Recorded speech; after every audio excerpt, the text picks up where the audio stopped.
Well, welcome to Potter on Politics, a Sunday, October 6th recording, probably set to get loose to the public on the 7th of October.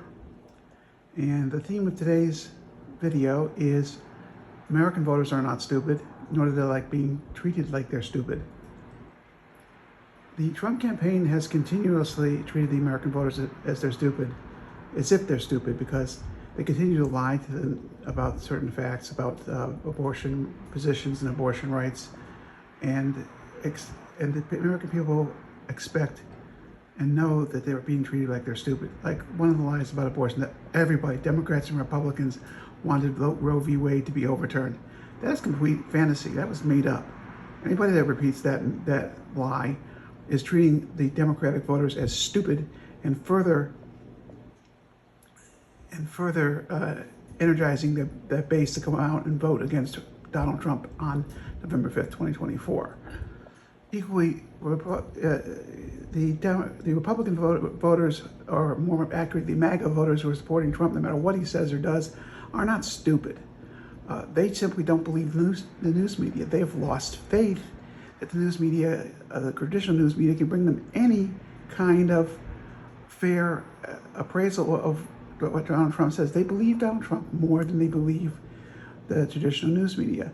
That's a mistake, but it doesn't make you stupid. It just makes you misguided. You've bought the Trump snake oil, you like it, and you feel he's right, and you don't trust the news media. The news media has a lot to be responsible for as far as the American people, the MAGA people, losing faith in them, because the news media has had an agenda, sometimes liberal, sometimes moderate, sometimes even right-wing, and they've pushed it down the American throat. And the news media has treated the American people like they're stupid, like we can't do our own researching and fact checks. Everybody knows that J.D. Vance told a lie at the debate last Tuesday, October 1st, when he said he'd never supported a national abortion ban. And it took about 15 seconds for any one of us to dig up a YouTube search and find him saying on videotape, on a public format, that he did in fact support a national ban on abortion and was against abortion rights. Another thing where American voters are often treated as stupid are electoral maps. You see these electoral maps with all these various colors, and blue for the Democrats, and you see these super optimistic ones for the Republicans, like right here in the upper right-hand side of the screen. Everybody's looking kind of, oh, that's 1984. People were expecting that 1984 to be the case today. That's just not the case anymore. Now, if we look at this one to the right of 1984, 2024, you see a more accurate map, but then again, you're still seeing some things that are a little strange. You see Kentucky and Tennessee and Louisiana are never going to be blue states, and Arkansas is never going to be a blue state.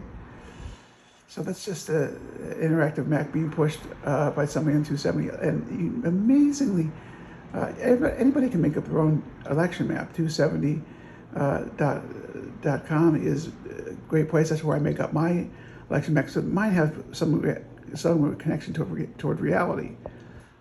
You see here a map where Arizona and Wisconsin, Michigan, and Pennsylvania, and Florida are battleground states, are states that are close to within the margin of error of the polling. I believe that is the case in Arizona. I believe that is the case in Pennsylvania, although Harris had a consistent lead of almost 5 points in many polls in Michigan. Clearly, the month that I was talking about, around the 1st of September, is gone. The race has stratified and got stuck in clay, and very few voters are moving, and people are fighting hard for those voters. Now, admittedly, Florida is a lot better off for the Democrats than they thought. A under 4% lead for Donald Trump and the Republican Party, but this is a state that was trading 10%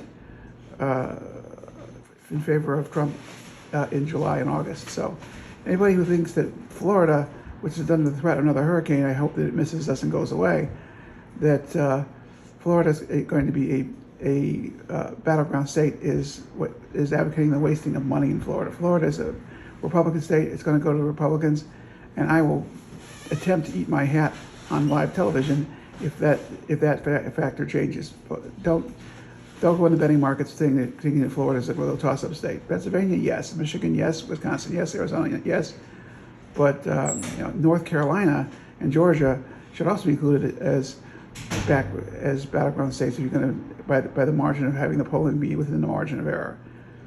And clearly, the Harris campaign's Biden-esque fear of her having a gaffe in public needs to go. You've got to put her in front of cameras, put her in front of reporters, give her a chance to make mistakes, because so far in public, she's been flawless. Except for the occasional mispronounced word here or there, she's done a very good job of showing that a younger, less brain-dead candidate can actually survive in the public media. And the Biden folks that are still afraid to stick around in public need to get over their Biden fear. She's never been known for gaffes. She's always been an excellent public speaker, and it's time to let her go out and let Kamala Harris be Kamala Harris. If you like this content, please press subscribe. If you like it a lot, send it to some friends.